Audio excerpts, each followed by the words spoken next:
ازيكم عاملين ايه؟ وحشتوني جدا.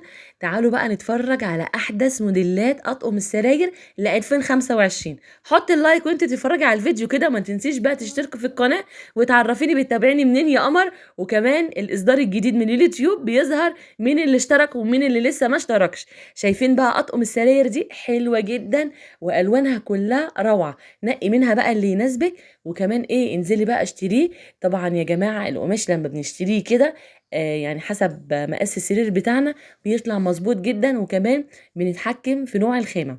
جميل. والالوان زي ما انتم شايفين حلوه كتير. خدي بقى سكرين شوت للون اللي يعجبك وانزلي وريه اللي بتاع القماش واشتري منه.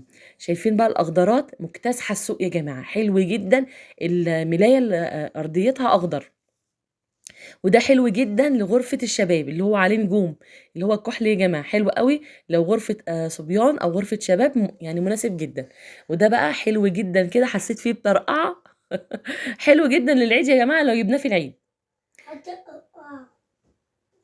شايفين الجمال؟ حاجة كده في غاية الذوق واللذاذة. ده بقى للناس اللي بتحب الحاجات الملعلعة تجيب الوردة الفوشيا، وده كده في غاية الرقة والذوق. شايفين كل ما تبقى الحاجة هادية يا جماعة كل ما بتبقى حلوة جدا في الفرش. بص يا حبيبتي، مش شرط نجيب بقى اشكال عليها كده لعب وحاجات للاطفال، ممكن كمان ورد عادي مفيش مشكله، او ممكن اشكال هندسيه هتناسب برضو الغرف بتاعتهم. شايفين ده بقى لغرفه النوم، ده تحسوا كده ان هو مفرش مش ملايه سرير. انا عاجبني ده رايق جدا يا جماعه، شايفين حلو قوي.